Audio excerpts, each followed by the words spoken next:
Le président Maurice Yaméogo, celui-là même qui avait proclamé l'indépendance de la Haute-Volta le 5 août 1960, n'est plus. Mes chers compatriotes voltaïques, aujourd'hui 5 août 1960, à 0 heure, au nom du droit naturel de l'homme à la liberté, à l'égalité et à la fraternité, je proclame solennellement l'indépendance de la République de Haute-Volta.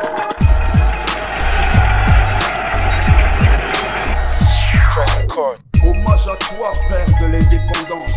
Premier président, je veux parler à tes petits-enfants. Sa vie nous a bénis, oui.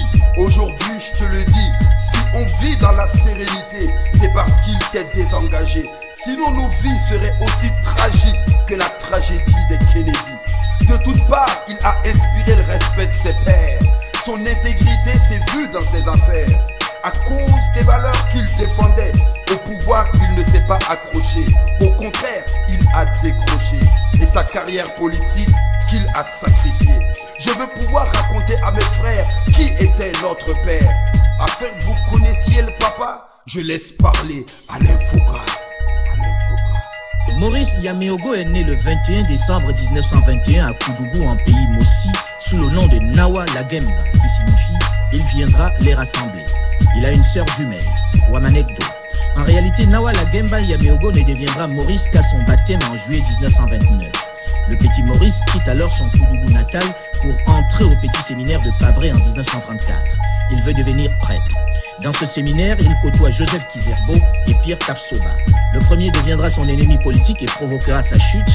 Le second restera son ami. Maurice, peu convaincu finalement de sa vocation de prêtre, quitte Pabré et obtient un poste de commis expéditionnaire. Il est alors affecté en 1940 à Abidjan. En 1946, Maurice Yaméogo est élu conseiller général de Koudougou. Mais sa carrière politique ne commence véritablement qu'en avril 1957.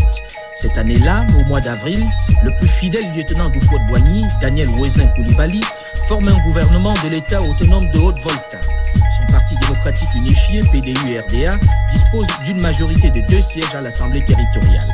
Mais c'est une majorité hétéroclite et fragile.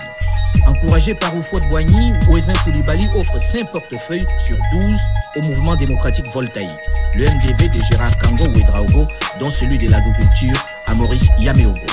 L'année d'après, Maurice Yaméogo rejoint l'Union démocratique RDA, lui donnant ainsi la majorité au sein de l'Assemblée nationale.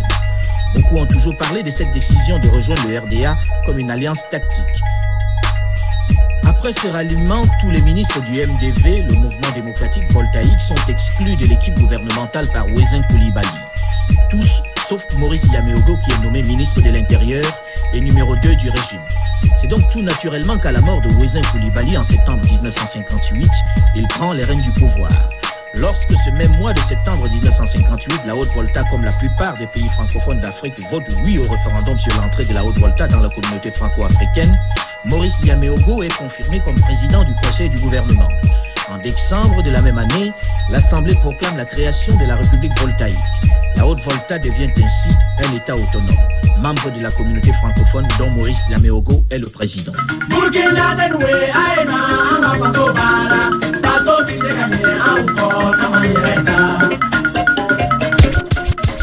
Lorsque la Haute-Volta accède à l'indépendance, Maurice Yaméogo est à la tête non seulement de l'État, mais aussi d'un parti unique, les autres ayant été progressivement interdits. L'année d'après, plus précisément en avril 1961, il signe les accords de coopération avec la France. La Haute-Volta est le seul État qui refuse le maintien des bases militaires françaises sur le territoire national. La même année, Maurice Yaméogo est le premier chef d'État africain à se rendre en visite en Israël. En février 1962, Maurice Yaméogo est élu président et secrétaire général de son parti, le Parti unique, l'UDV-RDA, l'Union démocratique voltaïque, poste qu'il occupera jusqu'à sa chute. Il est réélu aussi en 1965 à son poste de président de la République à 99,97% des voix. Il faut préciser qu'il était l'unique candidat. Décembre 1965, le gouvernement annonce la mise en œuvre d'un budget d'austérité qui entraîne une réduction de 20% de tous les salaires. Joseph Ouedraogo, le leader de la centrale syndicale CATC, organise un grand meeting de protestation à la Bourse du Travail malgré l'interdiction prononcée par le ministre de l'Intérieur, Denis Yaméogo. Le 1er janvier, le gouvernement proclame l'état d'urgence. Mais le 3 janvier, plus de 100 000 personnes descendent dans la rue pour manifester. D'abord pour réclamer le retrait de ce budget d'austérité. Maurice Yaméogo va finir ce jour-là par donner sa démission et remettre le pouvoir à son chef d'état-major, Sangoulé Lamizana. Ils ont voulu l'accuser, mais Dieu a rétabli la vérité. Le mensonge prend l'ascenseur, quelle que soit la hauteur. La vérité prend l'escalier et finit toujours par arriver. Fils, j'ai écrit ces vers afin que la nouvelle génération connaisse son histoire. Toi le père de l'indépendance, tu as volontairement quitté le pouvoir. Et ça, il faut le savoir. On t'a pas chassé comme certains veulent le faire croire. Merci Foka pour sa mémoire, car jamais il n'aurait fait couler le sang pour le pouvoir et pour l'argent. On écoute de plus en plus de gens qui disent que ce n'est pas vrai et que le président avait demandé à l'armée de tirer sur la foule, mais que l'armée avait refusé de le faire. Lamizana m'a expliqué ce qui s'est passé. Il a dit que Maurice lui a donné l'ordre de faire tirer l'armée. Et lui a répliqué qu'une armée ne tire jamais sur son peuple. Il a donné l'ordre de tirer sur les manifestants, mais les soldats et la troupe n'ont pas obéi. Général Sangoulé Lamizana, vous qui étiez son chef d'état-major, s'il devait donner ce type d'ordre, c'était à vous qu'il l'aurait donné. Alors vous a-t-il ordonné de tirer sur la foule comme le disent monsieur et monsieur? Non, en tant que chef d'état-major général, je n'ai pas reçu d'ordre de tirer. À aucun moment. Mais d'où viendrait donc cette idée selon laquelle il a donné l'ordre et que les militaires se sont concertés pour pas tirer? S'il avait donné l'ordre au chef d'état-major général, on aurait tiré. Mais à vous, en tout cas, il n'a pas donné cet ordre. Non. Pépé était un homme de vision. Par ses réalisations, a fait de son mieux pour la nation.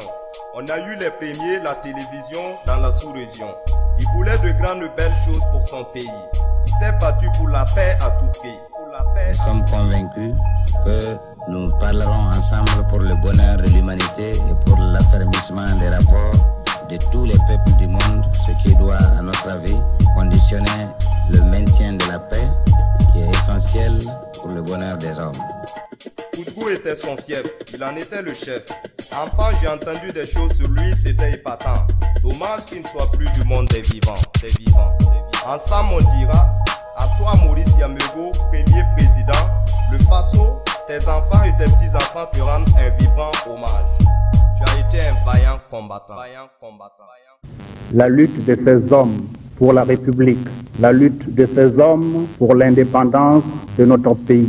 Mais vous savez aussi qu'au-delà de son action, de ces premiers temps de l'indépendance de la République, nous avons eu aussi à le côtoyer à travers des coups de fil, à travers des échanges de correspondance.